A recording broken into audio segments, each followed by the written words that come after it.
All right, everyone. Thank you.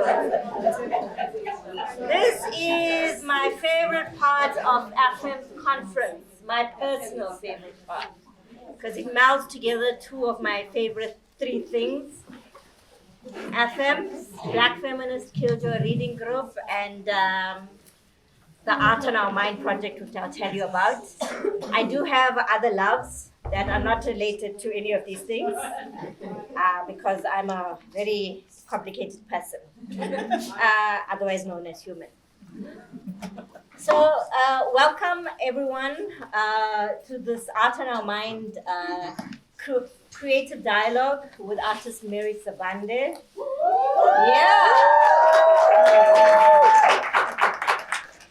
And I've been looking forward to this for a really, really long time.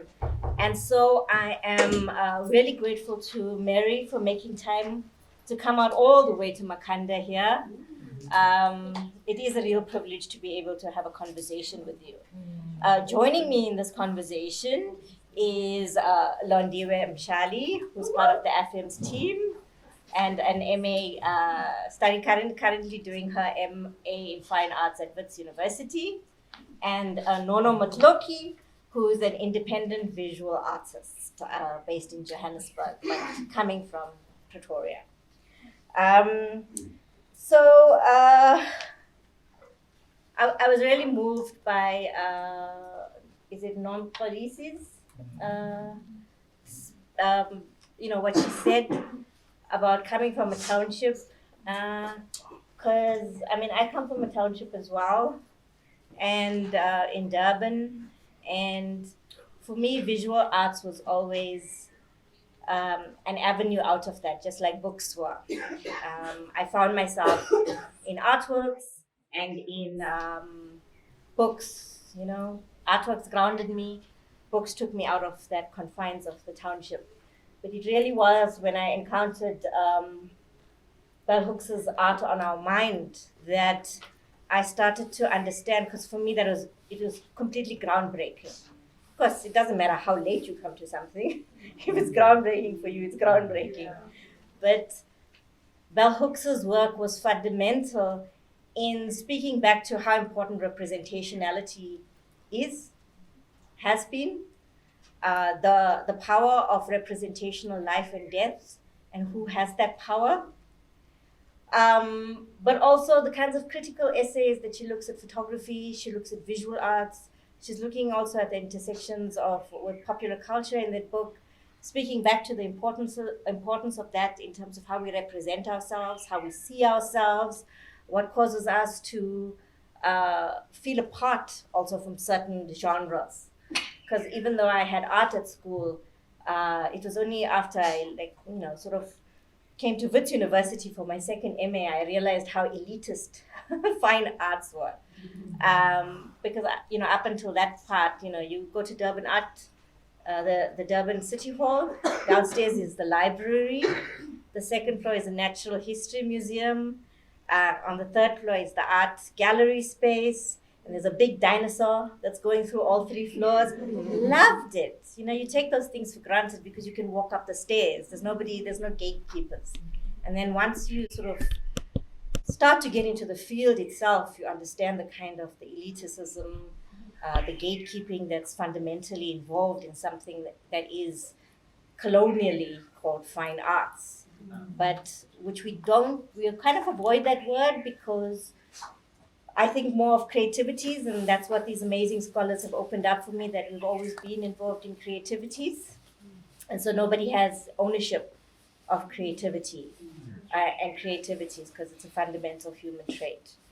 And so out of that was born this, when I finally got some funding from the NRF a few years ago, was born this project that's called Art on Our Mind. And that is because we have some of the most amazing visual artists in the world. The same with literary, the same with the musical field, the same with the theater, same with the poets. We kind of have them on tap. But discourse has been lagging. Too often discourse is written on Black women, creatives, tend to be autobiographical, right? There's nothing wrong with the with autobiography, because we come to see how the kinds of the intersecting politics that make us who we are and how we can operate. But it can't be the be all and end all. And so Art on Our Mind has been created in order to have sort of in-depth discussions with South African women creatives, most especially visual artists. And we want to solicit information about the artist herself, her inspirations, her working methodologies. We'll ask her things about her favorite color. Very difficult question for an artist. And of course, we will also have an opportunity to ask questions to the artist herself. And we actually have a platform, just like we have a whole Afems archive that you've heard is helping love lives, and we applaud that. But also in terms of, just documenting the amazing, even if it's somebody's first presentation, there's just, that first presentation is just awesome. And so we've always been moved by that in Afems. And the same thing with the Art on Our Mind. We have an online platform. The research team is involved, and Chloe Shane is not here, but she's been doing a lot of the research, and Mary, it's online. We basically, try to find as much secondary research as we can on the artist that we are going to be interviewing. We then put that online along with this conversation, which is soliciting primary information. And what we want is that whether it's a kid in the Cape Flats, because I get a lot of queries from kids in the Cape Flats for information, which is really fantastic. I don't know what's happening there, but big ups to them. And or whether it's a seasoned researcher, they can find as much information in one space as possible to encourage research on these amazing artists. So I'm not sure, I might be switching into my Art on My Mind voice, because I do have a very townshipy voice. It took me many, many years to learn the word film as opposed to film. And Nona says that I have an interview voice, apparently. So I might be switching into that at some point. Hi, my name is Charlene Khan.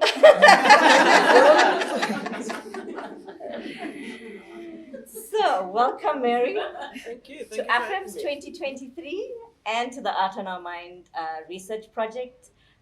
Thank you for engaging with us this last few months as well around your work. And so I'm going to start off, simple question. Where were you born, and what did your parents do for a living? I was born in Barberton, which is a small town. It's a 5-hour drive from Joburg. So that's in Mpumalanga, not far from Nelspruit. From 0 years old up to 3 years old, I was living with my parents, and then at some point my dad left. He was called out to be in the army, South African Army, so this was 1983. And then he disappeared, and he showed up when I was 16. My mother at some point had to get a job, and she became a domestic worker. And then at some point she moved to Joburg, and she worked at a hair salon. And at some point she opened up a small business, and that's how I was able to go to university, to be the first in the family. And I think even within this room, even though we talk about intergenerational stuff, there's still quite a few people who can identify, right, being the first person in your family to go to university, and all that means. Yeah. The really great stuff, but also the burdens. So where did you go to school, and what influence did the kind of primary or secondary education that you had, what influence did that have on your perceptions of art or your access to art? Up to from grade 1 up to grade 6, I was in a township school. And then grade 6, I went to an Afrikaans school. So remember, this is Barberton, small town Afrikaans. really, when I say Afrikaans, I mean it in every angle that you can think of. There was no art in my school. At some point, actually, I wanted to be a fashion designer. And then at some point, I landed or was pushed, or the universe pushed me into fine art. I always say that the universe will always make a decision on your behalf. And it's just one of those decisions where, like now that I'm looking back, it makes sense. And it felt like I was at the right space at the right time. Yeah. In and around your home, your family, home or home, what kind of creativities did you grow up with? And creativities in an expanded sense. Actually, I used to watch a lot of soapies. I think that's where my head, like dreaming and just creating other worlds in my head started. And I think that came in handy later when I started experimenting with photography, because I was both the actor, the director, and the cinematographer at the same time. So that came in handy, being like Stefano, where he would die like 20 million times in like 5 years. What else did I do? I didn't play. I didn't go out. I was just an indoor person. Grew up in my grandparents' home because my mom at some point moved to Joburg.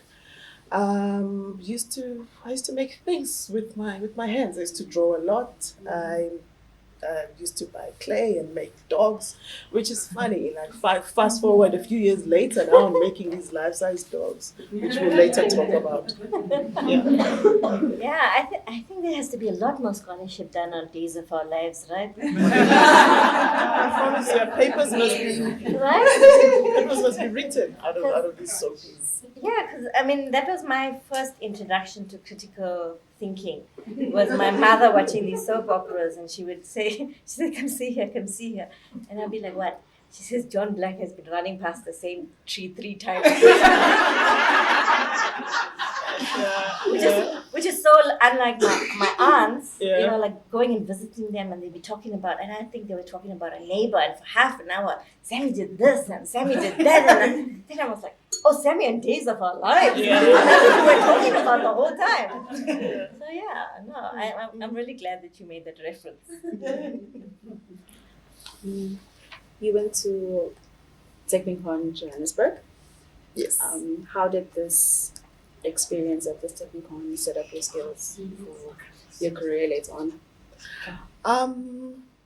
So when in 2001 when I did my first year, it was a Technikon.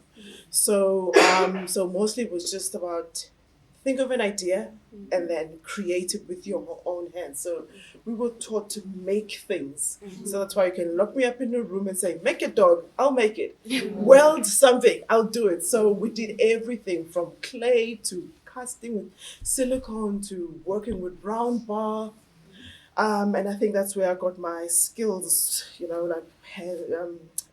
the ability to make stuff with my hands started. Yeah, and then of course later it became UJ, where now, it's funny because when it started it was a Technikon. By the end, when I got to my 4th year, it was a university. So now the change was actually, we were part of the change where now we were actually like, come down, enough with your hands, now think. Yeah, so it was a very interesting process, and I think that there's been a lot of actually there are a few artists that were in my class that are actually practicing to this day, because usually with fine art students, they go to other careers and etc. But in my class, I can name a few. There's Lawrence Limawana, there's Sabem Julie, there is Michelle Harris, there's Lerato Shadi. Who else am I forgetting? They actually are practicing right now. So I think maybe that shift, we were part of that, the change that was happening in the varsity. I think it enabled us to actually stick around and make art. Yeah. That's really awesome. So as you were reflecting on your shift from the university days, Yeah. you later became an art world sensation and quite an amazing sensation with your sculptural character, Sophie. Yeah. How did you come up with the idea of Sophie, and can you speak to the different choices that you made when crafting this character? Anything, honestly. It kind of started like a play, or I wanted to write down the idea in a script manner. But of course, at that time, um, it was just writing ideas. I didn't know how to write a script because I think there are formulas on how to actually write a script. But I remember one of my lecturers said, well, if you don't have a concept, tell us your story. Tell us where do you come from? I was like, geez, where do I come from? How did I end up in Joburg? And then I remember it was a few months later, I went to visit my grandmother. So I went back to Barberton. And we were just talking. My grandmother was like, what is this art that you're doing? So you guys throw the whole day. And of course, think about it. It's like in this small town, there were no galleries, no art centers. So art was just a foreign thing that I was doing in Joburg, and at some point I didn't have answers actually for my family members. But as time went, I had a language. I started showing them that this is what I'm doing, and of course I think with extended family members, it started clicking when they started seeing me on TV. But also that comes also with a burden, so I stopped doing television because now people are thinking that you're rich. The neighbors now are thinking like, oh my God, you're rolling out. So it came with it. And of course, with being the first of everything, I'm the oldest. And when it comes to my grandmother's grandkids, there's 6 of us. So like they're all looking up to me. So there was also that pressure. And at the same time, I was also pressured that I need to do well. I need to economically, I need to survive this art. And at some point, it was just becoming, it was too much. And at the same time, I started traveling. And of course, as soon as you go, oh, I was in Switzerland, like, Switzerland, okay. I was in Germany. So so it came with that. So, and that's how it started. Like, I just interviewed my grandmother. I was like, how's your life? How was your life? And she's like, what do you mean? It's like, I'm writing down a story. Like, tell me about you.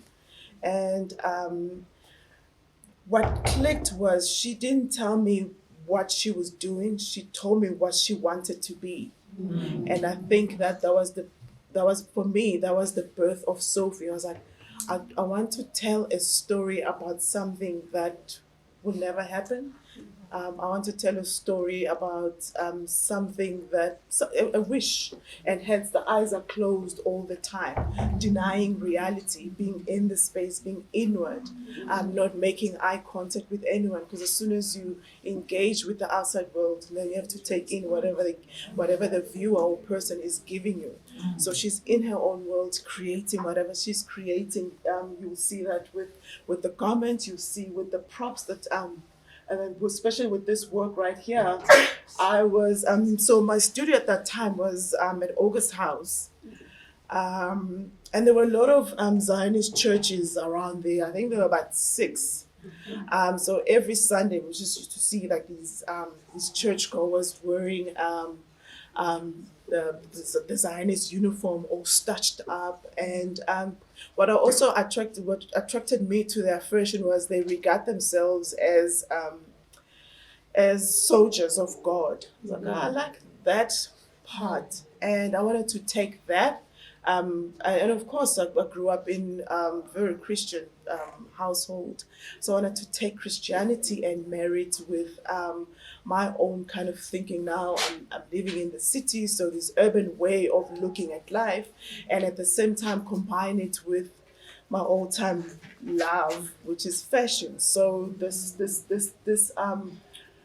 this what we call this cross is covered in Louis Vuitton prints. So that was me tapping into. So this is actually the first body of work. This was 2009, and just right after varsity. So so you can still kind of pick up the student way of thinking, and at the same time it was budget was limited, so hence the neutral background. But at the same time, it worked for me in that I didn't want to put this character in a setting. I didn't want to put her outside or indoors. I wanted to put her in a world where she has created herself. So you, the viewer, you can make up, or you can pick that up from what the garment is doing. I'm saying that because the previous image, she's conducting a choir, so she's holding the baton. She's conducting the music. So yeah, so that was kind of it. Sure. It's interesting to hear about your relationship and your love for plays and soaps and theatres, because your work does look extremely theatrical, extremely operatic, and it's also taken many forms as well. From being the person, Sophie, that is, has taken many forms. Yeah. From being the person she is molded and cast from, to you personifying her through photography. And I think that, like, just tracing all of these forms, I'm just curious about what the move from donning the costume in front of the camera, in front of the lens, what did that afford you, and what did it afford the work as well? For the longest time, until last week, because you were there, at the How, at the Center of Less Good Idea, all these performances were always in a studio where there were like 6 people at most. And I think for me, it was the idea of control. It was the idea of storytelling. I wanted to tell people like, oh, so here, this was what's happening.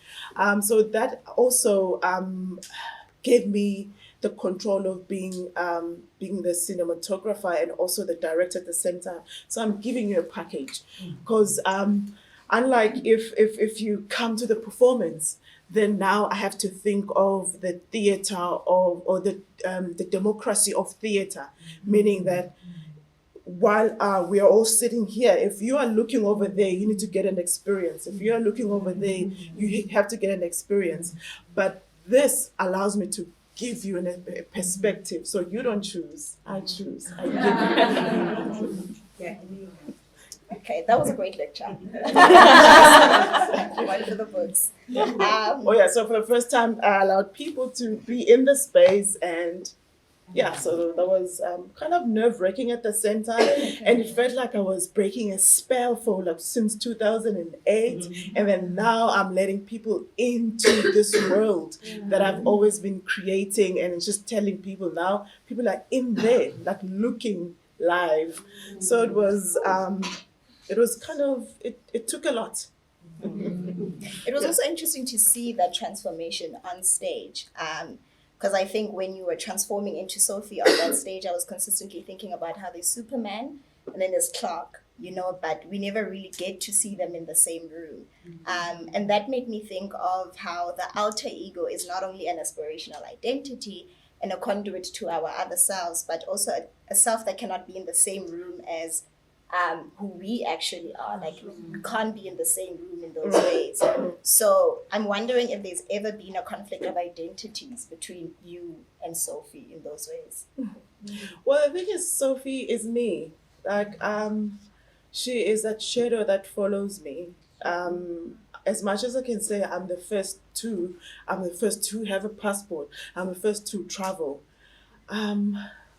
These women that were not afforded all these niceties that I'm actually receiving now, because I think about it, I didn't really fight for them. They were given to me by all these women. So now I lost my train of thought. It happens a lot.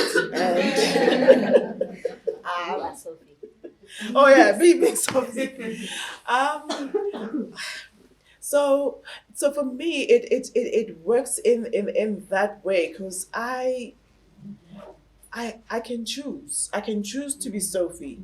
Now I'm dressing up and I'm doing these performances, but there's a time limit to it.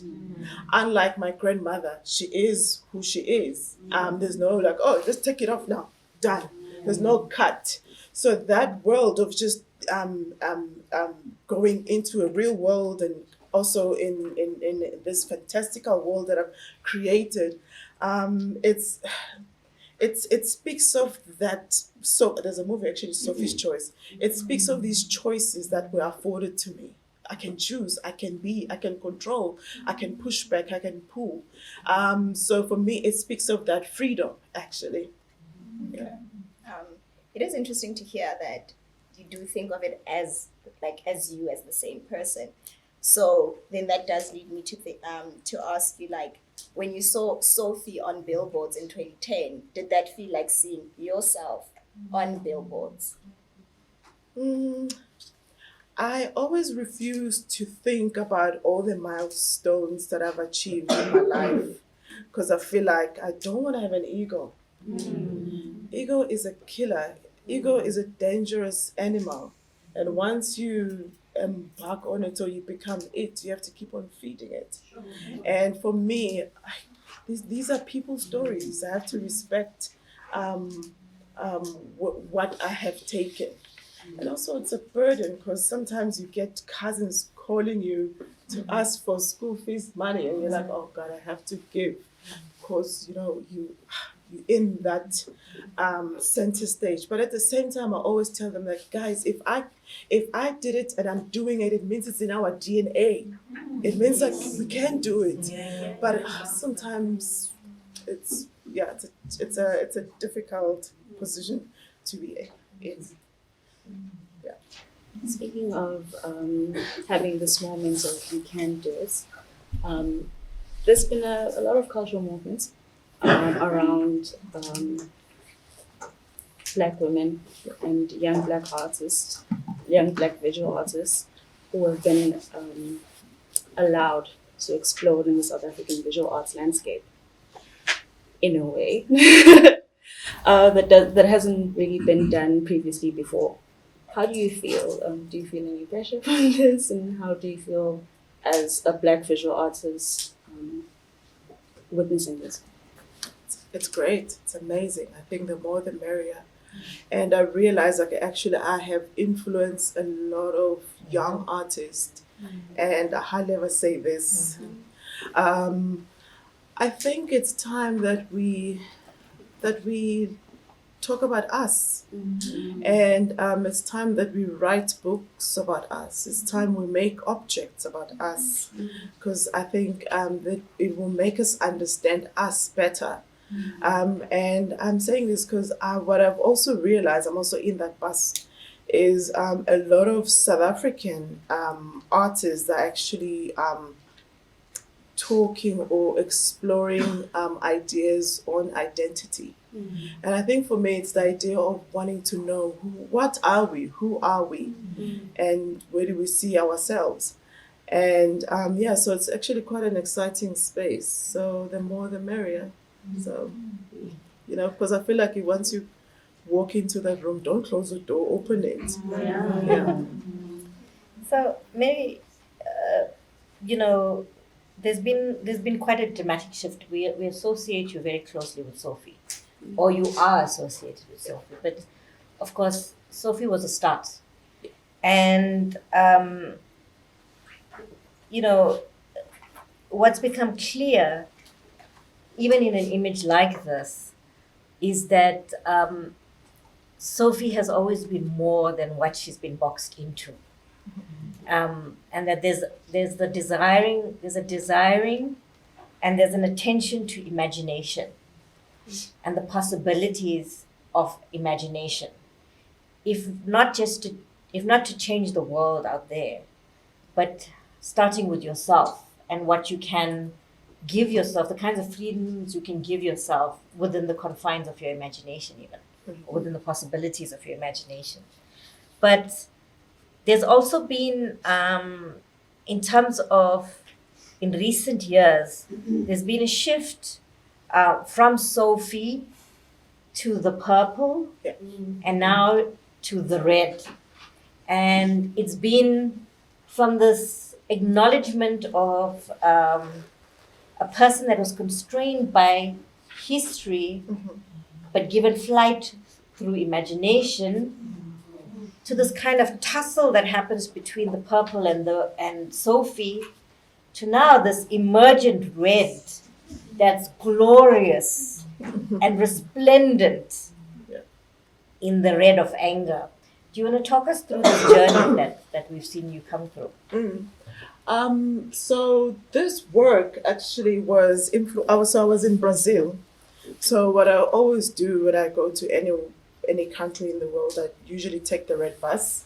That's the quickest way, especially if you're not there for long, quickest way of knowing the history of the land.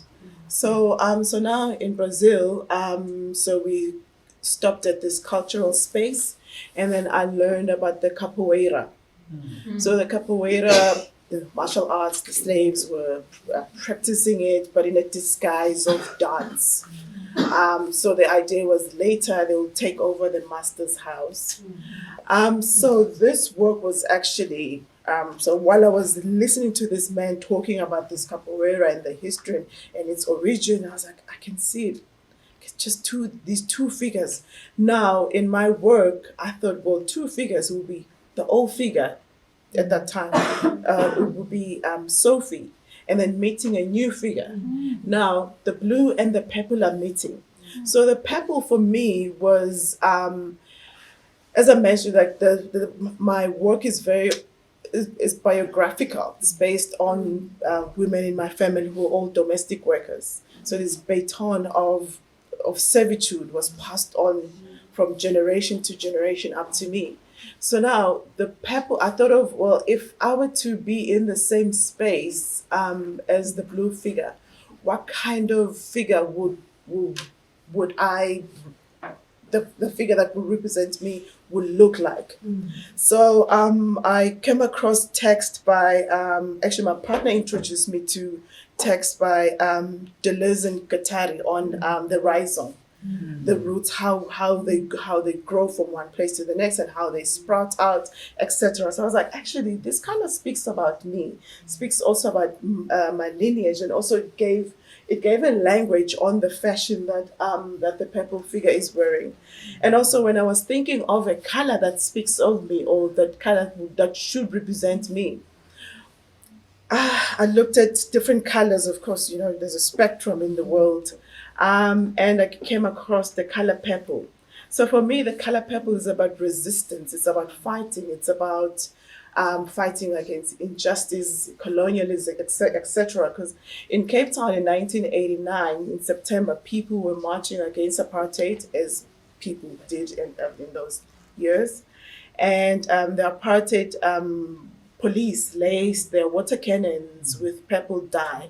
So everyone was covered in purple. I was like, I love this story of this purple. It's a color of resistance. It's a color of violence.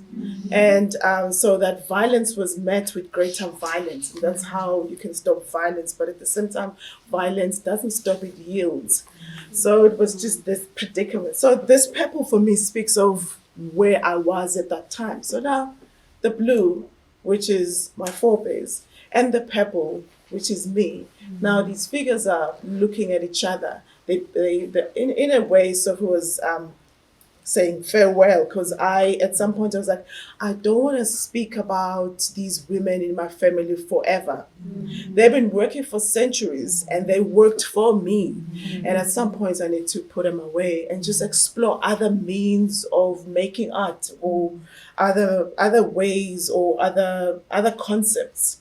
And then the purple figure emerged. So now these two figures are standing on a base, circular. So depending on where you are around the two figures, it looks like these figures are about to embrace. Then a few steps, it looks like they're about to combat each other. So I thought of an artwork where usually when you go to a gallery, you walk in, you take the blurb, you read, you look at the work, great. If it's a sculpture, you walk around it, great, you go home.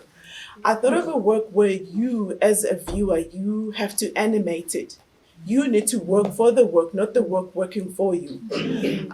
So I was like, look, it would actually be amazing if just people, the viewer, wherever they are, they're getting this animation. And that was the idea that started in the studio, but started all in Brazil. So yeah. And the movement to the red, because Yes. you also speak quite specifically. I think people are going to want to hear about these sort of tentacular, Oh, yes. amoeba-like forms. So maybe you want to speak to that before we go move to the red. Red, yeah. So this is 2013, and so now this is the death of Sophie. The apron is falling. The headscarf is being pulled away by these creatures. And I wanted to make, so at some point, people were telling me, I used to get a lot of this Facebook time, get a lot of DMs going like, I think you should do this with Sophie. You should do like, and when I meet people, I think you should do that. Funny enough, I always listen. I always enjoy those kind of stories when people are telling me like, you should do this. And I was like, actually, why are people telling me what to make about this character? There must be something. And I realized Sophie is every woman.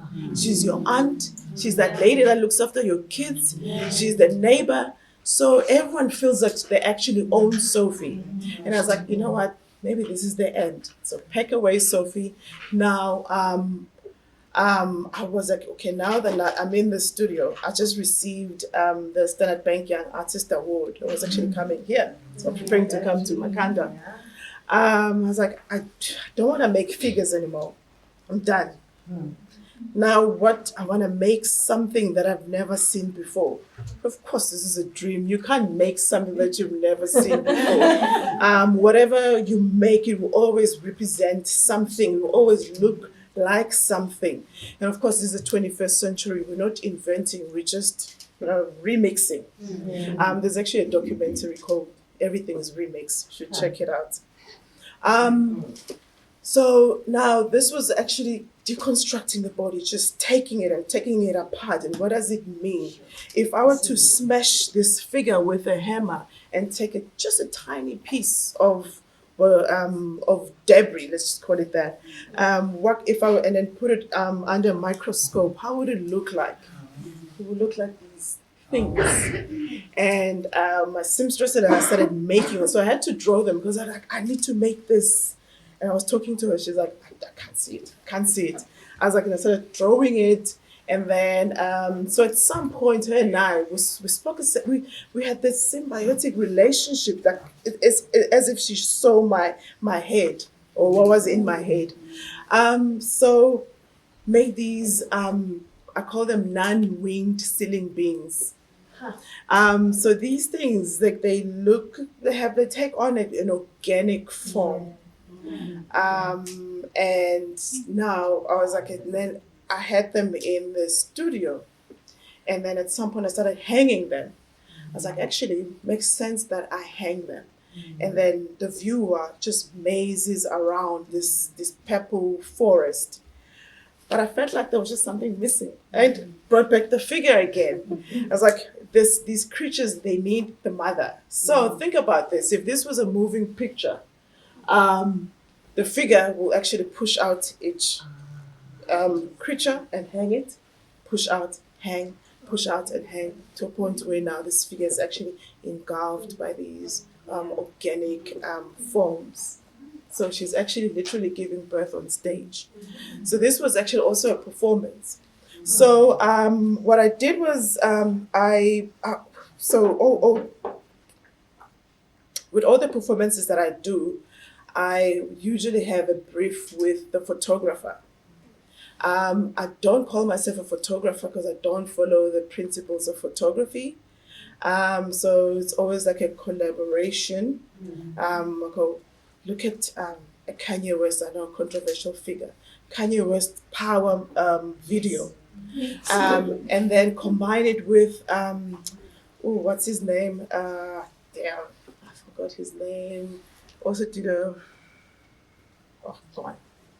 maybe we'll come back. That guy. Did like all these abstract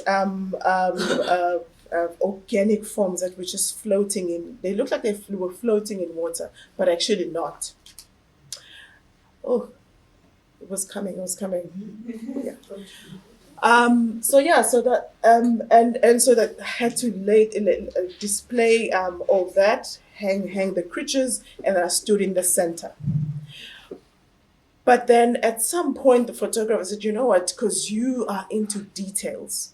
So the idea is, if there's a thread somewhere, you need to see it." So it's like, no, let's actually divide this image into three parts. So it was the figure in the center, the left forest, and the right forest, and the back forest, and these were stitched on Photoshop. So if it was actually a video, you as a viewer, you will see this figure giving birth on stage.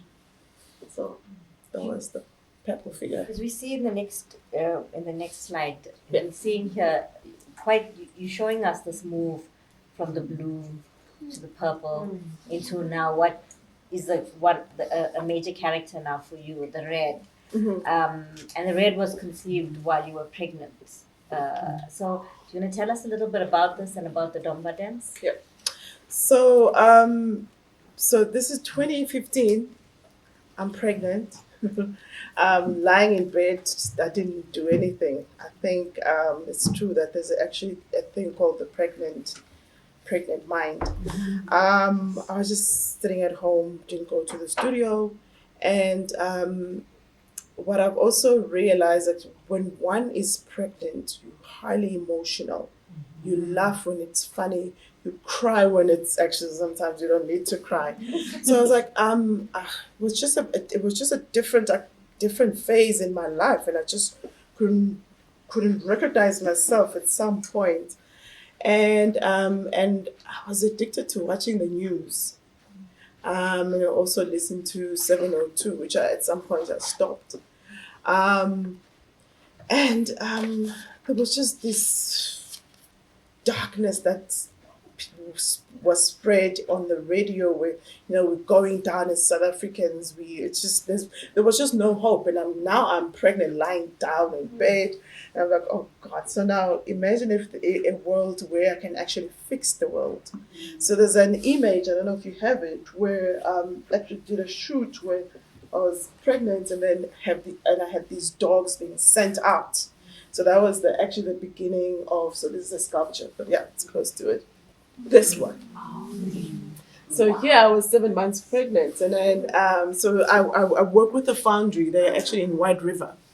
So I call Michael up, like, Michael, I have this idea. I'll send you images. Can you make me dogs, angry dogs? And Michael was like, how do we make angry dogs?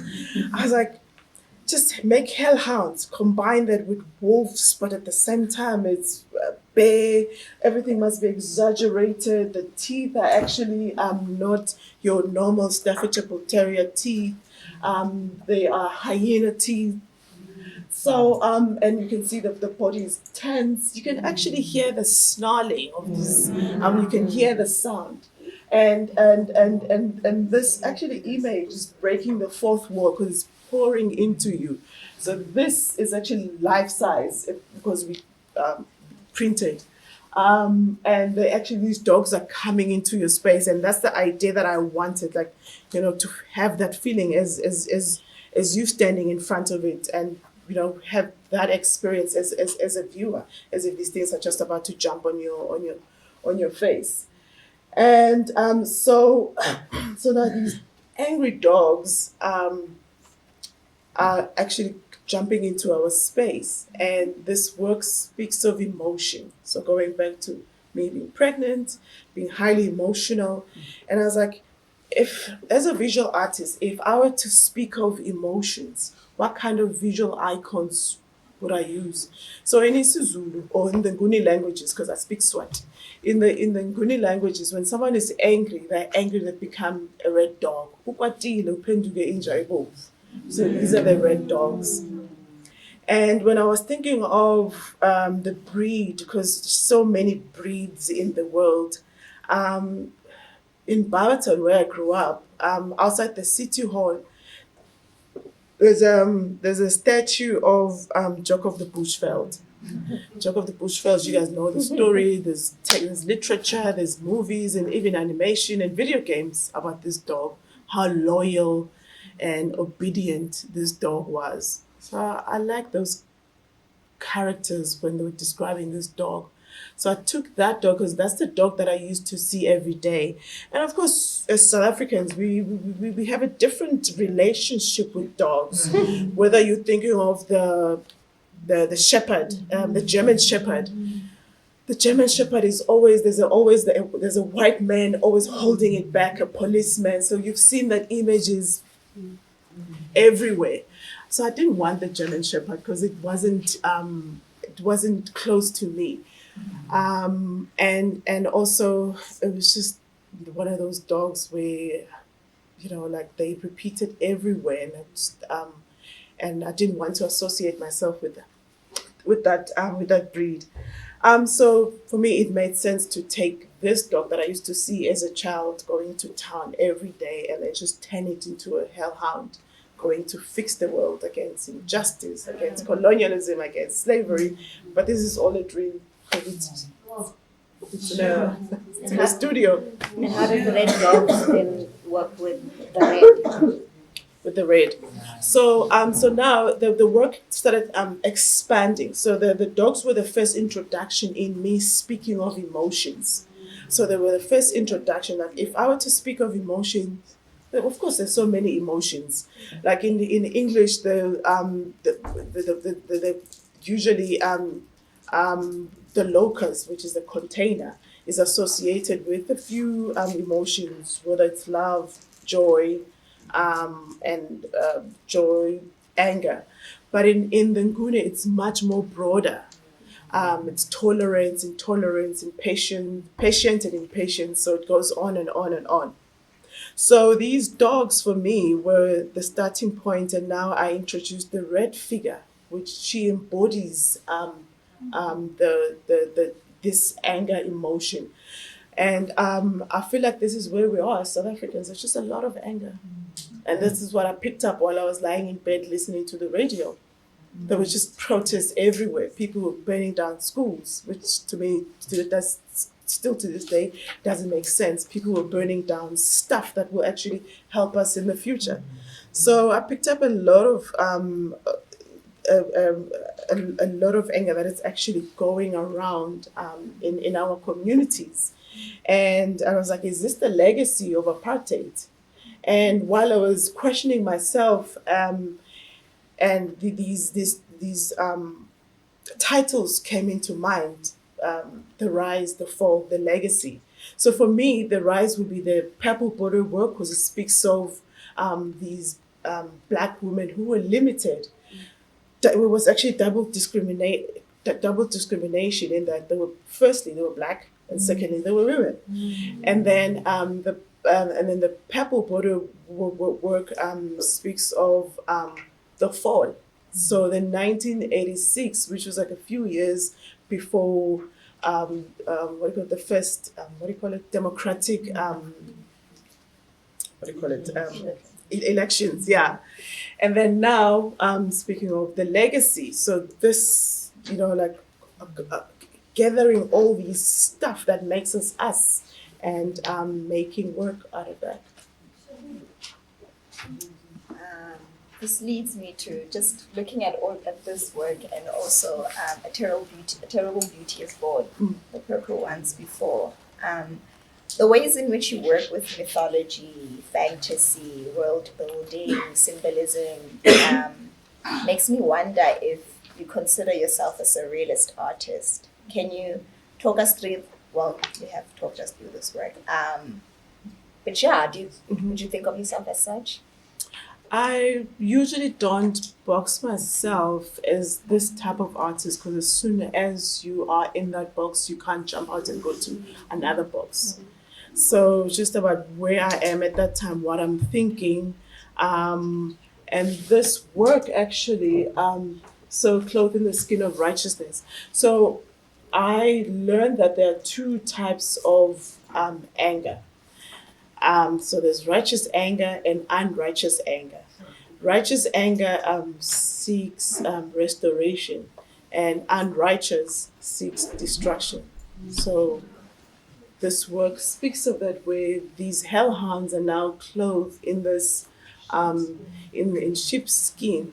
But then when I was thinking of the sheep's skin, I was like, I wanted to bring back the work that I've done before. So hence the green, which speaks of the toy soldiers that I make in my work, and that's the book. That's the body work where I'm looking at my father as a man, as an absent man, and the blue body work looking at the domestic workers in my family.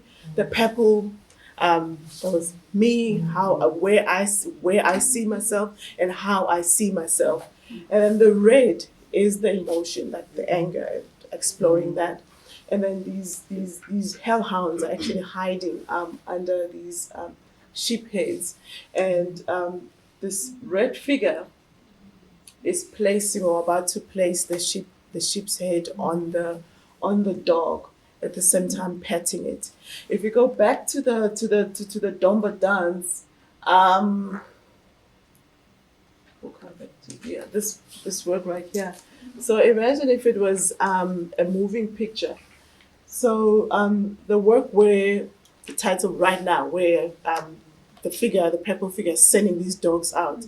So think about it, if it was a film, now these dogs they've all gone out to actually fix the world, and then now they're coming back. So you can see that dog is actually tired. And also what I've learned, anger is tiring. There's just no freedom in anger. So these dogs have gone to fix but what are they fixing? Because we are deeper than that. Like the fix will just take centuries. Now these dogs are back, and then they're coming back to the motherboard. The red figure is feeding these dogs, these tired dogs, a piece of her heart. I don't know if you have a zoom in, but it's fine. So the right hand is holding a larger than life heart, which is the locus, the container. That's where all these emotions are sitting. And the figure, it has beaten it, and she's feeding the tired dog. So each dog, when it gets the piece of the heart, each dog grows 4 heads. So it speaks of cerebrals, and then and I thought, well, that I wanted the red figure to re-anger these dogs. Go back again. So it's this loop that we actually catch ourselves in, like just same thing over and over again, to a point where time is the concept, which I think I want to explore time. It's funny. Imagine if we had the ability to control time. The other day on Instagram, I saw this guy who wants to be, I think he's 50 something. He wants to be as young as his 16-year-old son. So he's taking these pills. Like, it's just so amazing, like reversing time. So imagine if people had the ability of manipulating time. So yeah.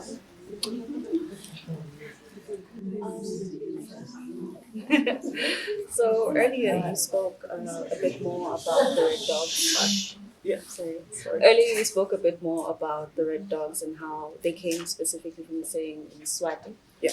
And you just spoke about the four-headed dog, which is like Cerberus.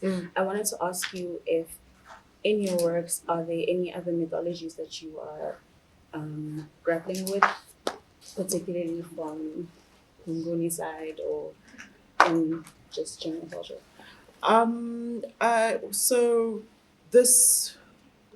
It started like a few years ago, where I was looking at my language as a concept or as an idea. And right now I'm still developing that language, which is actually exciting.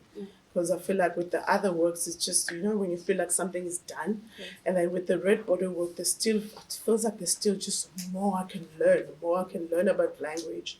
And the more I feel like I'm learning about my own language, it feels like there's a closer understanding of who I am, or who my family is. I don't know, I cannot speak of South Africa, but I can speak of what I see in my family. So there's also that understanding. So it's kind of getting closer to understanding of what I am, who I am. So using my home language. You know, when you dream, I don't know, I dream in Siswati. So when I get nervous, all languages go away. My Swati just, comes through. So for me, it's that, just bringing that language and just, making work out of my home language. It's really beautiful. I think that there are a lot of very interesting symbolism, very interesting imagery, especially across the Nguni languages.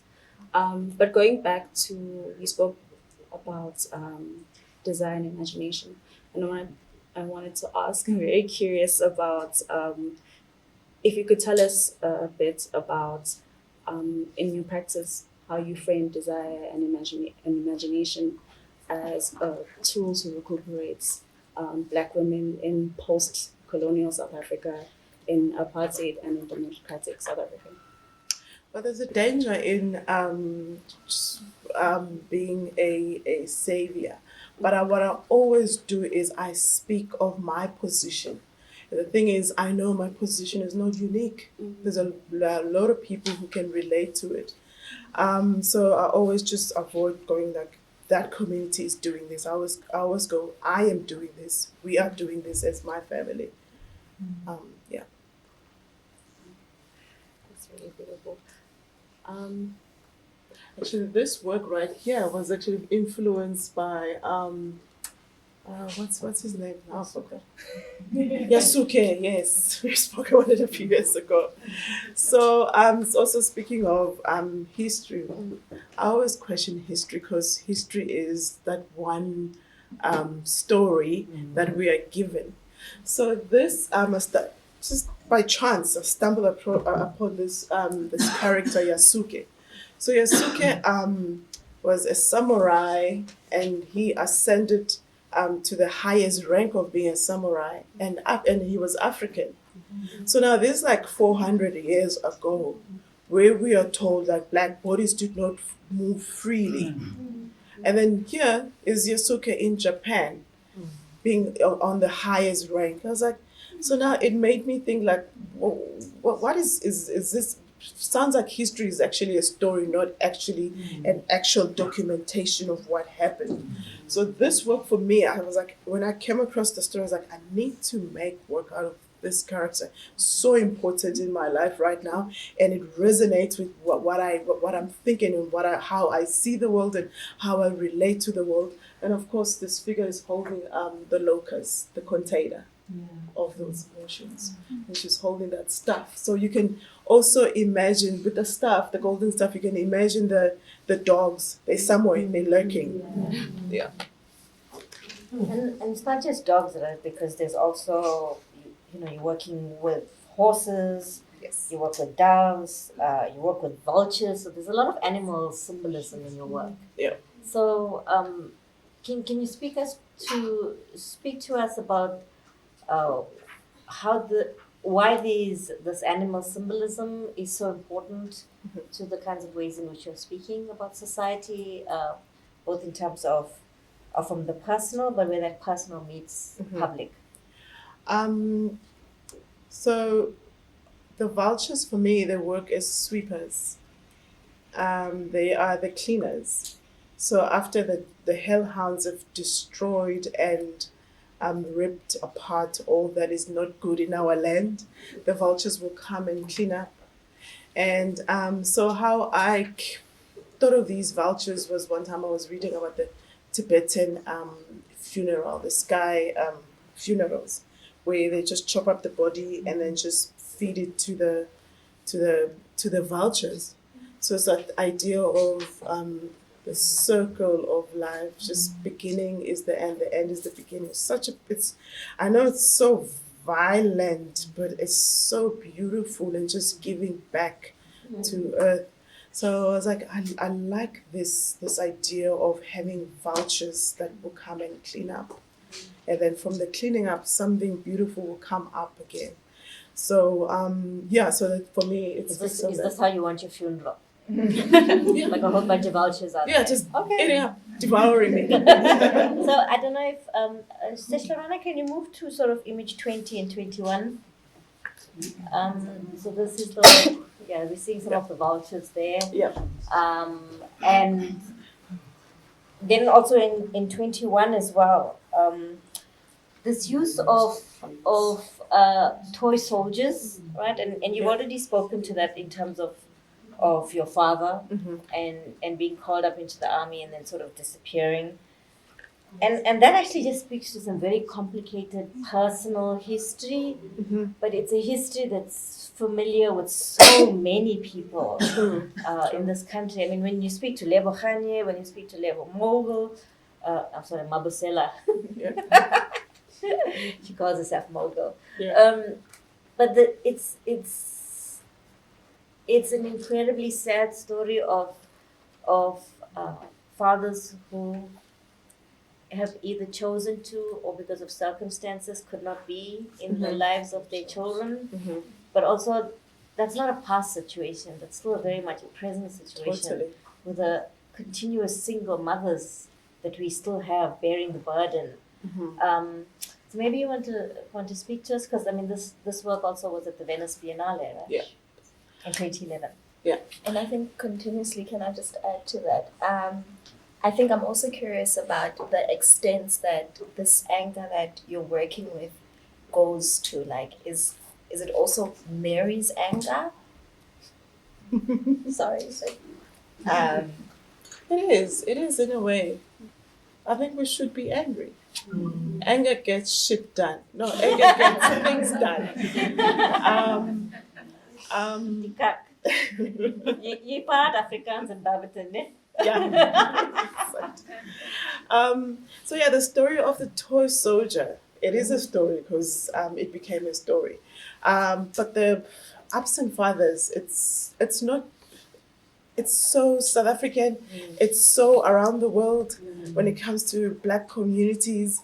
But of course, coming back home to me, my father was recruited. They were looking for young enabled young men, Black men, and he was he was the right age, and so he was taken.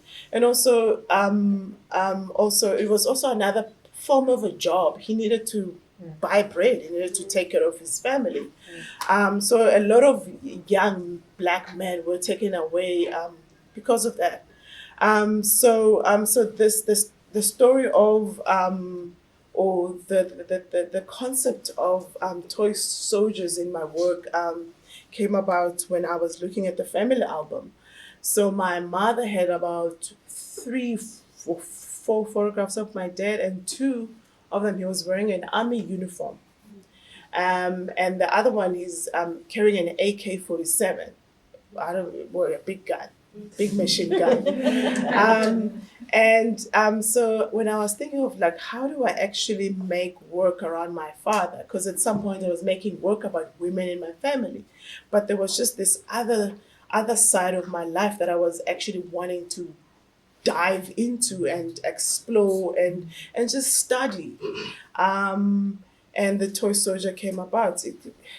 So as a child, I used to look at the family album, and my father was wearing a army uniform. So in my childlike mind, I always envisioned him as this giant toy soldier. So he's a little bit taller than me, so you can imagine how big he is. So and also how I knew of him was not from first person what he was telling me who he was. I knew him through what my mom was telling me. I knew him from what my grandmother was telling me. So hence he takes on a female form. And because I couldn't place him, so whatever ideas I had of him, I think sometimes they were misregistered, misrepresented. But I wanted to take that and put that in my work, because this is actually a true South African story, that we all have ideas of who other people are, and especially when it comes to Black men. Like a lot of households like there's absent fathers, but this goes down from centuries up to right now.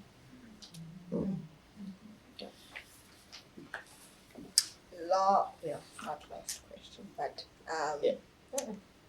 You must do, much later, and we're running out of time. We can't keep going back to the first page. Yes, and I know because she must have a personal interview with you because she wants to ask this question on monumentality. Oh yeah, okay, monuments. next time. Maybe So we're gonna skip because we do want to also give the audience an opportunity to speak to you. So Mary, you run a studio, right? Yes. Can you give us some insight into what the sort of your daily working practice is like in a Mary Sibande studio? My studio is at Arts and Main right now.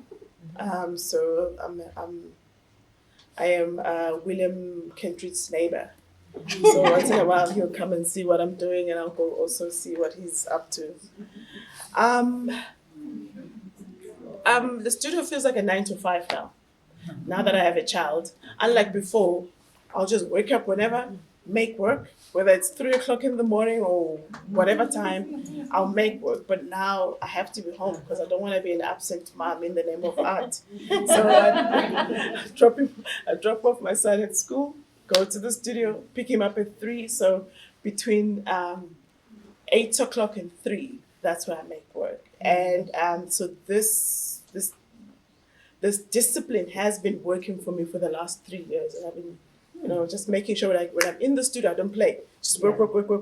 When I get home, that's when I can think of ideas. So when I'm in the studio, I work. When I'm home, I think of what other ideas can I explore, do research after hours at home. Yeah. So in terms also of making these sculptures, when we look at these price tags, it seems nice, like hefty price tags, but we don't actually think about what it costs To make. for Black women to make monumental works on these scales, because a lot of them are also larger than life, and they're installative because, as you said, you're creating scenes, right? So tell us, so give us some very frank insight into what does it actually cost to make one of these? Someone said I'll never be rich because every time when I get money, I make more. Let's make. I enjoy, I guess, making stuff. I always think the money will come later, and also it's not about that, but it is about that. The school fees has to be paid. Well, I've been fortunate that I've been working with galleries that are supportive in my colossal works. Sometimes they go, no, that's too much, calm down. Yeah, so it's just usually present the idea, and then we'll research how much it will cost, we'll get quotes. And then, so most of these works are actually traveling right now. Some of them are just in the what do you call it, storeroom. So yeah, I'm waiting for the day where they will all sell. So for instance, don't get ideological, Sophie. I mean, so say Sophie, the rain, Sophie Yeah. and her horse. Yeah. How much does it make for you to produce something like that? Geez, a horse at that time was around, just the horse was 120. So that's a real figure. And then I haven't calculated the figure that's on top, which is life size, as big as I am, and the vultures, because like vultures sometimes when with the wings stretched out, it can actually be, the length could be about 3 meters. So it's quite a heavy invoice at the end of the day. Yeah, and I'm asking that because I think people just take it for granted, and what you're doing is so amazing and unbelievable. But in terms of also just for years, sculpture has been prohibited, printmaking has been prohibited. But we actually finally have a generation that's able to sort of make and speak back to that. So Lonnie's going to ask a final question, Nona's going to ask a final question, and I'm going to ask a final question. okay. Yes, put me on the spot. It's the last page. No, I know. Thank you. Could you please tell us about the artists that you're influenced by? I mean, earlier you spoke a bit about Kanye West and the artist we didn't really get the name of, but you spoke about. Marco Brambilla. Okay. You guys should check out his videos. Amazing. Marco Brambilla. Yeah. So, could you also take us through artists that influence you, that help you shape your career, and even artists that influence you now? So right when I was doing my 4th year, I looked at Tracy Rose, how she does her performances, whether it's in public or in a shower, because I wrote a page or a text on Detailed 1 and 2, where she's in a shower, and then also you, the viewer, you're actually looking at her from bird's eye view or CCTV view. Also looked at Kara Walker, who's played an important role in my art practice. And of course, Yinka Shonibari. You can see like a lot of Yinka here. And then was a South American artist who made the conversation piece. He's gone, but yeah, actually he is actually the one who I was like, actually, I want to make life-size figures, and also look at a lot of fashion designers, McQueen, yeah. So just who else do I look at? Noria Mabas. I think for me, I'll tell you why she actually played a very important role in while I was shaping this myth, this mythological figure that is Sophie. One time, so as a student, we discovered that she doesn't make work if she hasn't dreamt of it. She'll just go and just not make it. Or I was like, wow, I like that. So if she dreams of something, she will make. So for me, the idea of dreaming, that's where I took that idea. I was like, I love this, but what if I don't dream like her? Because we all have different gifts. So I took that, and hence the figure's eyes are always closed, going to a dreamland. So she played a pivotal role in actually furnishing this figure that is Sophie, and also creating myths, because myths tell us who we are. We use myth to talk about our culture, about our being. So this mythological figure that is Sophie actually comes from that, because when you dream of something, immediately it goes to the mythological world, because it's not real, it's not historical, it's not an actual event that happened. So yeah. Can I sneak in one last half question, please? Hmm? Can I sneak in one last half? It's a half question. Half Yes. question. I'm curious. Yeah. What music do you listen to? I listen to, right now I'm listening to Odetta, Okay. Sakura. You guys should check out that song. So Odetta was she recorded songs in Japan in 1956. She's Black American.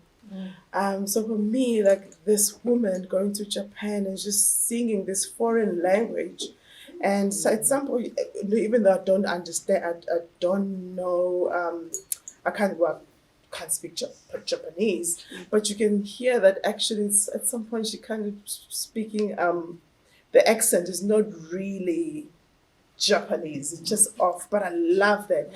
Similar to Lauryn Hill when she's singing Namakita Pa. When she goes, pa! I don't know, in French, I don't think they go, Namakita Pa. They go, Namakita Pa, you know. And also Nina Simone, she influenced a lot of my my titles, my work. Listen to Sade. I listen to Tupac. I listen to 90s R&B. That's my jam. Oh yeah. Yeah. There is the saying that we get stuck in the music that we first got laid to. I think that's true. I think that's It's just true. the saying. I think that's true.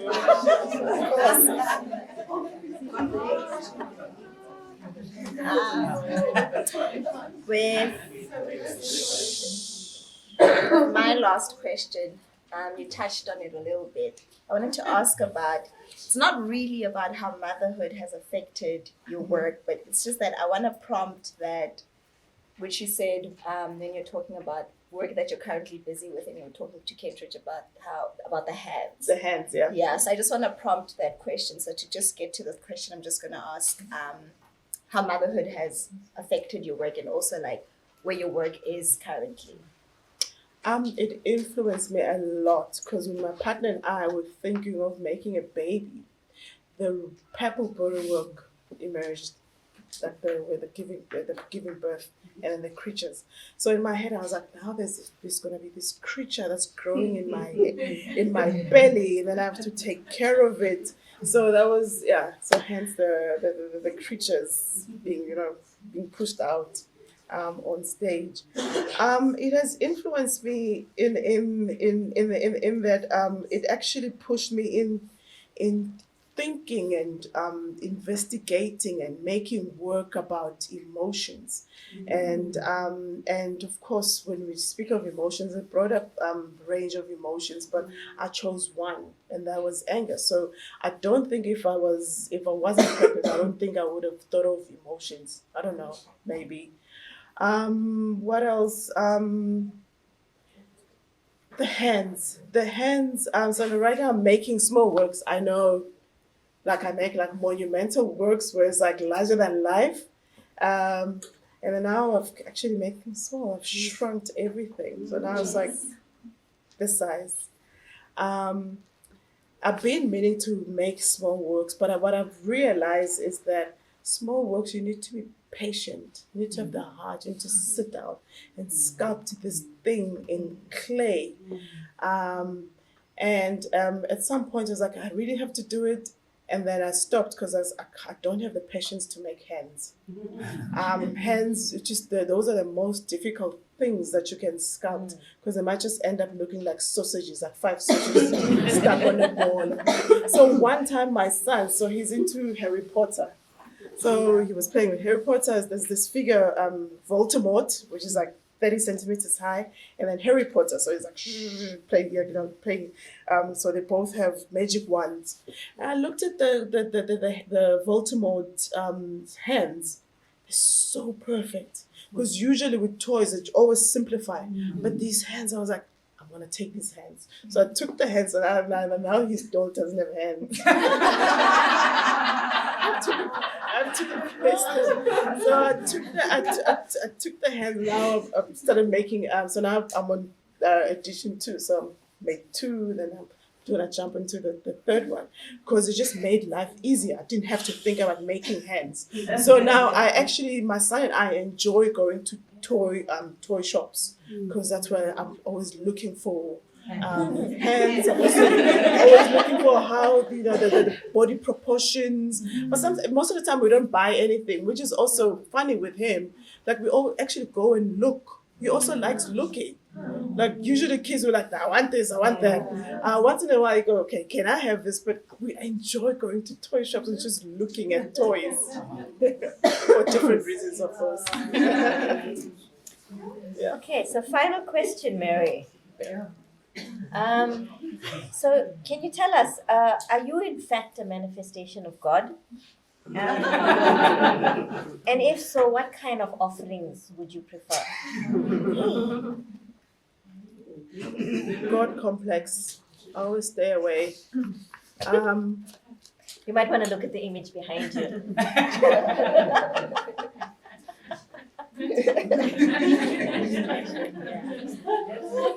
The idea of manifesting and making things come to life, the idea of being a priestess, the idea of having a certain presence, which I'm always aware of that I have.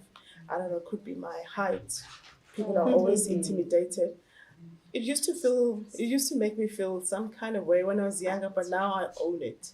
It's like, I love it. It's better you be intimidated than me. But at the same time, I'm shit scared.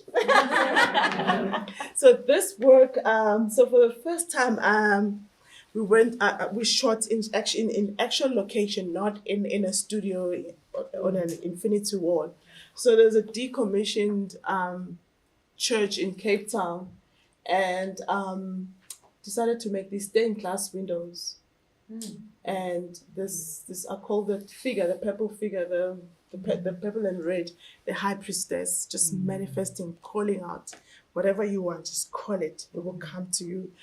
She's gathering all these dark clouds, and then the hut there at the top is lit. It's lighting everything, and the reflection of the stained glass window is on the is you can see on the floor, and then this white figure is praying into this the stuff that is about to call the red dogs of anger, and she's all pure white, which for me is the start or the beginning. I always, when I'm in between works, when I don't know what to make, I always call the high priestess, and then I dress up and I go to the studio and shoot, and then feels like the next body of work will come. I know it sounds some kind of magical or some kind of other world, but I think I've decided to just own that energy, just be in that energy. But of course, most of it is created. It's not real. It's only not real until it becomes so. Yeah. So, Mary, this is a very, very quick segment here. We call this the Marcel Proust, Bernard Pivot, James Lipton Art on Our Mind questionnaire. It's a quick fire. One word, like we're going to go like that. Yeah. Are you ready, Mary? You. What delights you instantaneously? Sausages. What's your pet peeve, your pet irritation? Pet irritation. I don't like cats. I don't know. No, like what irritates you? Let's just leave it at that. I'll explain. Okay. No explanation. What's your least favorite color? Gold. Do you have a favorite book or writer? Or if you were a literary character, who would you be? I'll be Nina Simone.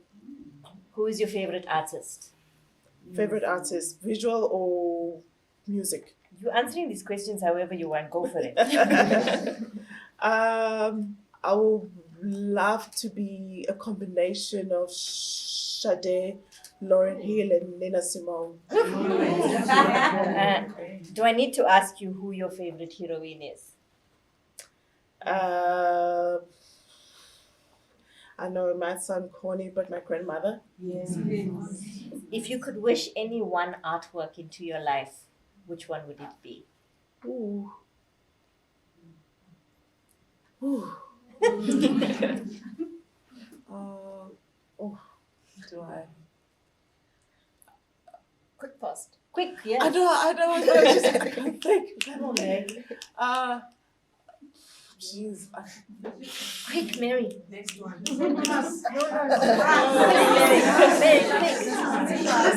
quick. Anything off the top of your head. I've always wanted to own a Tracy Rose. Excellent. To a point where I've spoken to her and we. Is there any artwork or art movement that you dislike? Abstract, because I don't get it. What kind of song gets you going? Right now I'm listening to Sakura or Odetta singing Sakura in opera kind of style, but Japanese What is your favorite word? actually. What is your least favorite word? Fuck.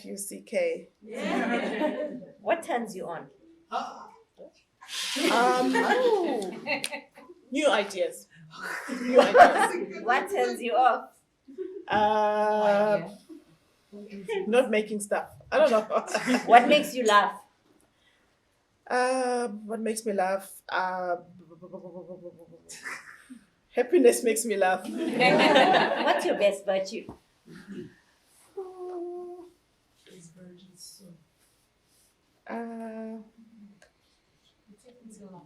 I know. Best virtue, Mary. Actually, what's the meaning of that? One of your best qualities. What's your best quality? I can see things when someone is talking. I see images. I get you on that one. What is your idea of misery? Not being able to think. What sound or noise do you love? My kid laughing. What sound or noise do you hate? Dogs barking, I know. Hey, dogs. What is your favorite swear word? Swear words. Your favorite one? Mother, father. What profession other than your own would you have liked to have attempted? Being a manager at Woolworths.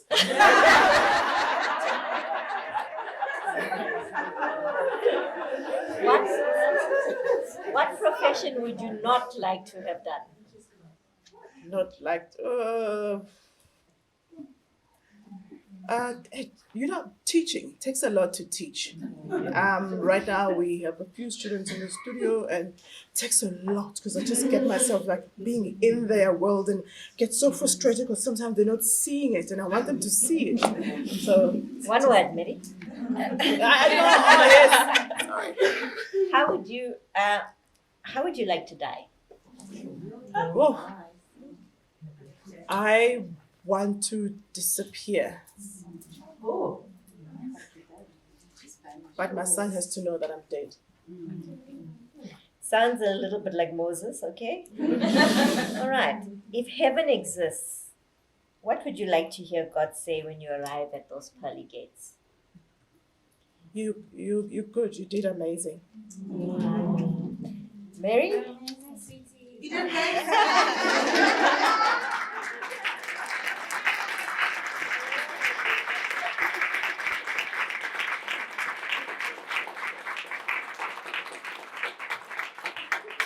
We'd like to open up to the audience for a few questions for Mary before we end the session. Yes, Piliswa. I want to ask because I think a lot of the images that we saw, it's artworks in the gallery, like white space. I just want you to share maybe one experience where you created a work outside, whether it was a Sophie or a purple. Yeah, there's been a couple of works that are actually exhibited outside. I made a life, actually larger than life sewing machine foot was exhibited outside.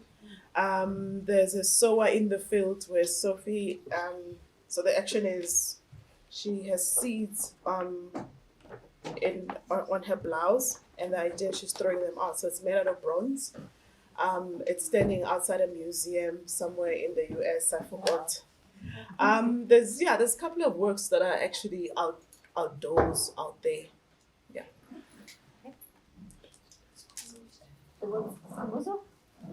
Hi, Mary. I just want to ask, what is your relationship with curators, with art historians, writers, with the foundry? I mean, what is that relationship like?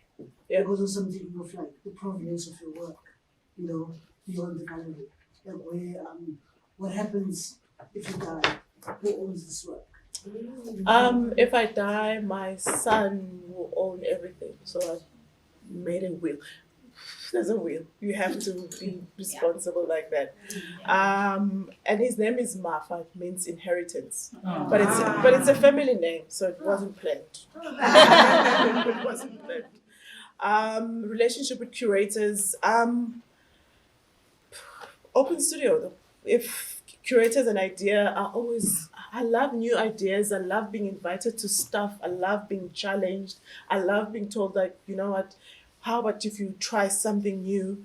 I love working with historians, hence I can't say no to Shalin Khan every time when she calls. And I was like, Shalin, you know I can't talk in front of people, but you can't say no to Shalin. So yeah, those kind of relationships, like I always nurture those because that's where ideas come from, and that's where ideas start, I think.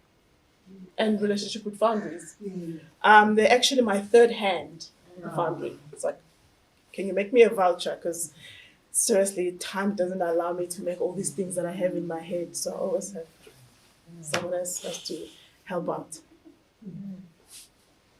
Shalin, I come back. Yeah, then Bushle, and then there's another hand at the back as well. Hi Mary. Hi. Quick question. Who or what is God to you? Sometimes I feel like there's just not a single person that is a God, but even though text and people are telling that to us, it's God is a mythological figure that we have created as people. I think I know there is a higher being. In my language, we call him Velinandi. Yes. So there is a creator, but I don't know if they are called God. Thank you. Bushle? it's not a question. Oh, okay. Hi. Hi. I mean, we did good, but Yeah. it's not a question for me. I think it's a comment or something that you may look into. I don't know how to phrase it. Yep.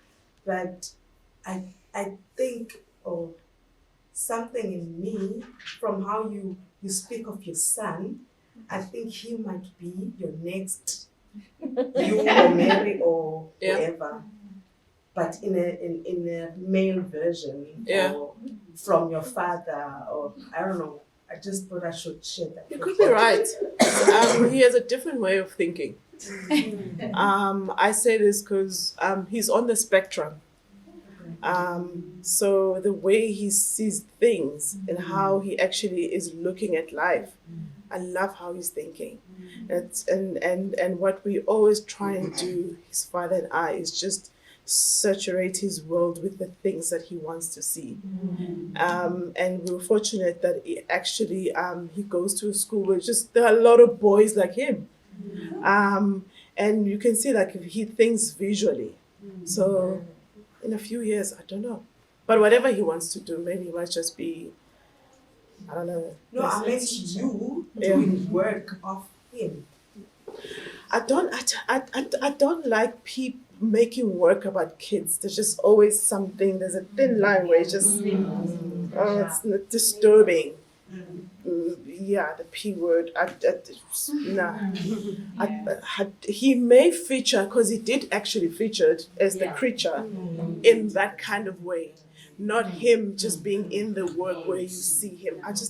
I don't like images with kids. I'm sorry to people who make work with kids in them. It's just I don't. Why we use other people? Use your uncles. I don't know. Not kids. Hand at the back. And then. Oh. Yes, I noticed that there's something that's distinctive about each, like all of your art pieces. And I guess what I wanted to know is that consistency a deliberate choice? And how important do you think it is for an artist to maintain that consistency? Well, it's important that you stay true to. I believe it's a calling. I don't really have another way of naming it, because some of the stuff that I make, it's like, how did I get here? Like, what was I? Some people think, what did you take? Like, was some kind of drug? I don't do drugs, but it's just sometimes it's just I just come. I think I don't know. Maybe it's because I watched a lot of TV, recreating movies in my head when I was a teenager. Maybe now it's actually paying back. So it feels like it's a space where you have to be called. Like I don't know if I answered your question. Wait, hold on. There's a list here.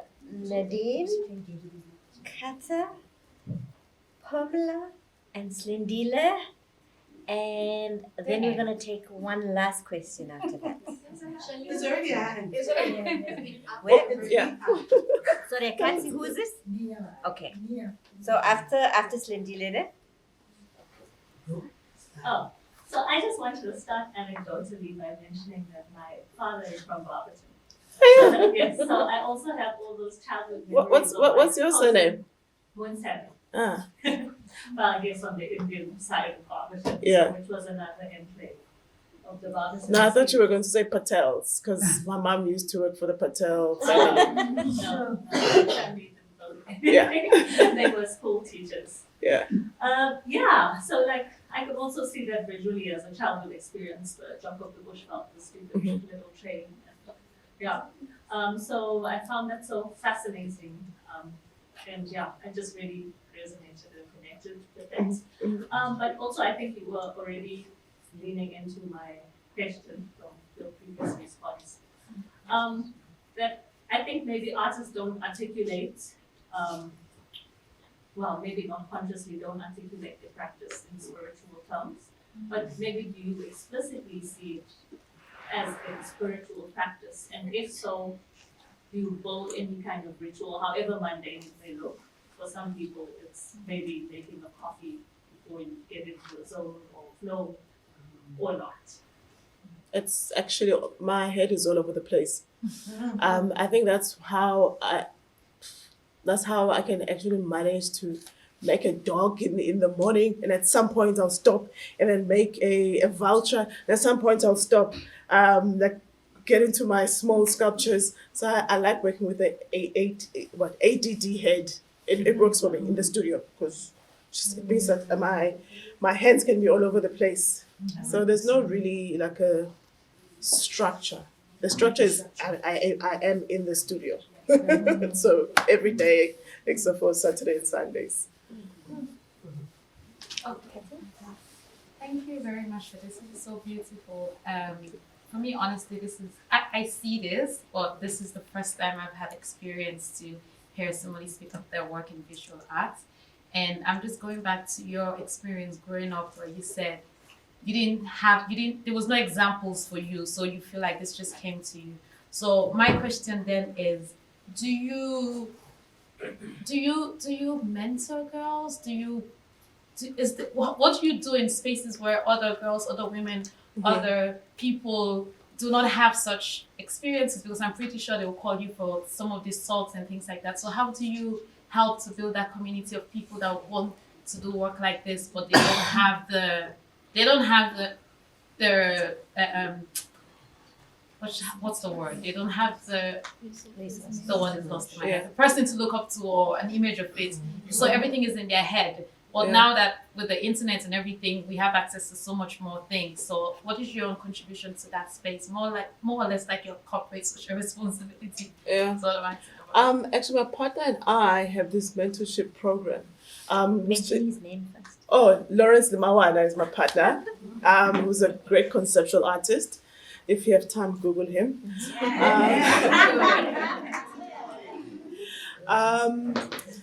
So yeah, we have young artists. Actually, right now, we had an opening yesterday at Key Art Miles in Joburg. So the idea is Mary Sibande and Lawrence Limawana occupying space. So we open up a gallery and we have these young artists that we've been mentoring for the last year. They're actually working in the space. And then at the end of the 2 months, because we're going to occupy the space for 2 months, they're going to have an exhibition. So for us, it's just getting their work out there, and also they have to practice how to be in a gallery, how to be in the space. So then from there, the sky's the limit. Look at Lebukhanye, who's actually doing amazing right now. A few years ago, we worked together. I was mentoring her, and then now she's actually a superstar. So my studio is always open. It's just that I also notice with other other young artists, they just want to rub shoulders with well-known artists. So that's where the danger is. And yeah, and you can actually tell at some point you can see that this person just wanted to hang out with me, which is fine, but don't disguise it in a, because my student, like I always have people coming around just to see what I'm doing, and at some point it was just like, no, don't. But now I feel like, you know, the more you get older, I feel like you're a big sister. You want to get everyone in to see. Maybe they'll see what you're seeing, and then they can actually be greater than me, which is always a plus. Komla, then Srindile, and then Neem. So Mary, you created this life and the spectacular success, spectacular in the best ways, not in the problematic way, spectacular success. And Nadine asked you about your routine. I'm interested in where is the joy? Where is the most joy? What is the place that you're happiest in relation to the life that you've created, this big, fantastic art life that you've created? What gives you joy? Where's the joy? What makes you happy? And not your son. Yeah, I get it. Yeah, I know your partner makes you happy, but where's the joy for you? I think for me is I have been given a space to be great, and I don't take that for granted. The joy is also coming up with an idea and just seeing it come to life. And also the joy is just making stuff in the studio where I am able to do so. So I always cherish those kind of moments, because I know a lot of artists who practiced before me, they died poor, cold in their studios with no one looking at their work, and right now people are making money out of their artwork. So I'm always grateful that I'm able to pay school fees right now while I'm still can. And I think what really makes me happy is thinking of an idea. I'm like, this is so amazing. And of course, my partner and I were both visual artists. So we're like, think about this. And usually he will like, nah, I don't see it. Nah. Because for him, he does, like, no material is good enough to capture the ideas that he has on his head. And to a point where his work looks so simple, but it's so layered. So yeah, we always play this ping pong game of ideas. Hi, Mary. Hi. I wanted to go back to what Charlene spoke about in terms of like value of artist time, value of the artist process, because we all know the visual art space is a big medium. It's a big what? Medium worldwide. Yeah. When you began to where you are now, and thinking about your negotiation with galleries, thinking about trusting a curator, how to obviously formulate your process in a gallery or place it in a gallery. I saw you on the SA Art Times, and do you know that your image was used for the content page? How do you feel about that? Yeah. How do you feel about the reappropriating of your work without anyone asking you for your copyright or if you give consent for it? And I wanted to know in terms of like pricing, because I'm going into the art gallery space and I started to realize it's so exploitative, similar to the theatre space. Because people don't really understand that artworks and process and making takes a lot. Yeah. And a lot of money. And a lot of money. 120,000 rand for the course. But then how do you get your money back when a gallery wants 50%? Jeez, that's a thing. So I've worked with a gallery that it didn't end well because of this same thing where now the work is sold, payment not coming.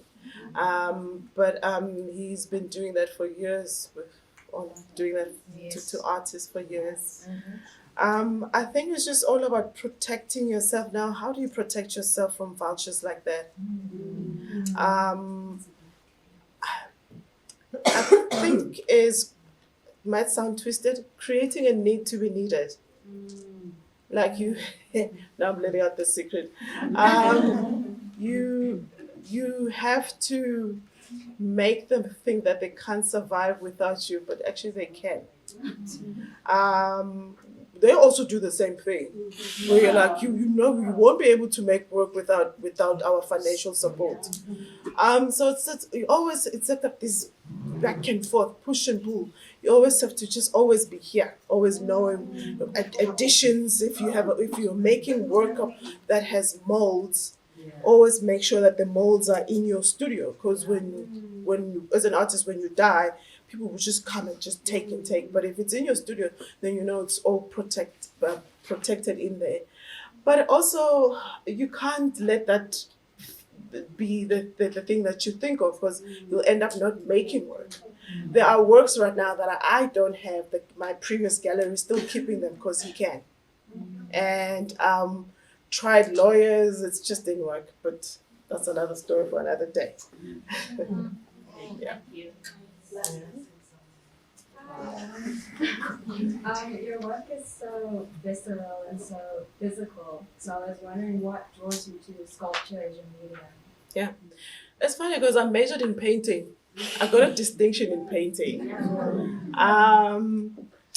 But after fourth year, it made sense for me to make sculptural work in that I was talking about an invincible woman, and that was the domestic worker. I didn't want to paint her. I wanted her to be physically in the space. And at some point, I thought of using my grandmother. And I was like, no, I can't do that. These women have been working for centuries, and I didn't want them to work any longer. So hence me being the domestic worker.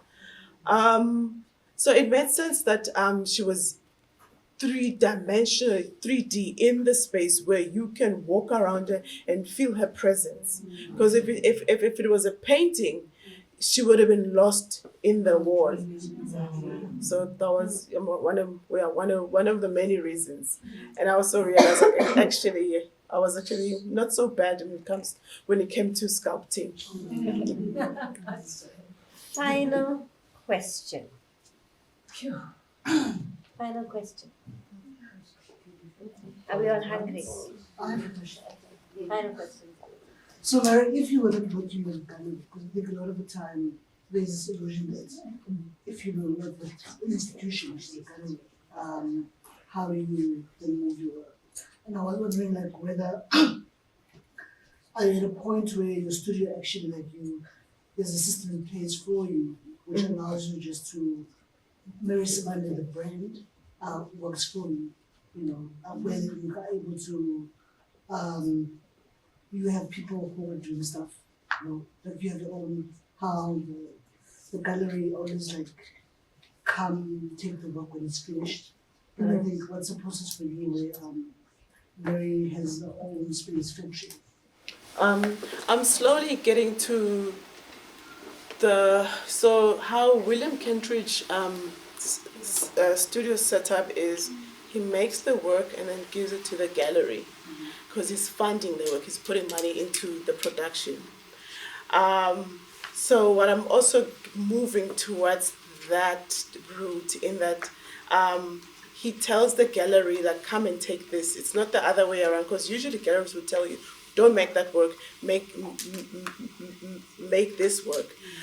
So it's just about knowing and just working around that system. And I have a lot of assistants. I have a studio manager. I'm always drowning in otherwise I'll drown in admin. I have a seamstress who's assisting who's making all these dresses. I have a foundry who's making, if I want to make stained glass window or vulture, whatever, they do that. There is a system that's just, that makes the studio being a studio. So it's not only, me. So there's other people that are assisting and working with me. which is always great and amazing. Thank you. Thank you, Mary, for accepting our invitation and just the very sincere and open ways in which you discuss art production. Because, one of the things about Art on Our Mind is removing that sort of mystifying white male genius trope that we've inherited, which has very little to do with the kinds of everyday labors we're involved in, and also the joys as well. So thank you for filling the stream. So I want to end with a confession. May, when you first came out and I saw your work, I was like, I'm not really sure this is going to go anywhere. And I'm saying this because it's so great when people and life tells you, shh, just because you have a degree, you don't know what you're talking about. And it's the difference between sort of wisdom and being an intellectual, because you just don't know everything. And it's wonderful to see how the incredible journey that you've gone on and that you've taken us all on with you. So I'm very honored that you accepted this. Thank you to my co-hosts, Landiwe and Nono, for the research, and Chloe as well for the research that has been done, for gathering the questions together. I am not, by the way, an art historian, as Pumla and Mary has said. I'm a visual artist who tries to complicate histories that we've inherited. Now I know. I'll get it correct. I have a problem with those art historians myself. So, and of course, the Art on Our Mind is an archival project. So please go and visit the archive, because we have some fantastic, discussion on creative theorization with the likes of Pumla Gola and Betty Govindan, Lilika Jawadana and Yvette Abrams. Also talks with curators like Nomusa Makubu and Same Mbuli with Zodwa Tutani and Nomusa Nkululeko Mabaso. Thank you. Nkuli Mabaso. With filmmaker Shelley Barry, with theater practitioner Mamela Nyamza, and these are, watching them, it's completely inspirational. So thank you all very much for staying this late, and cocktail dinner time. Yay!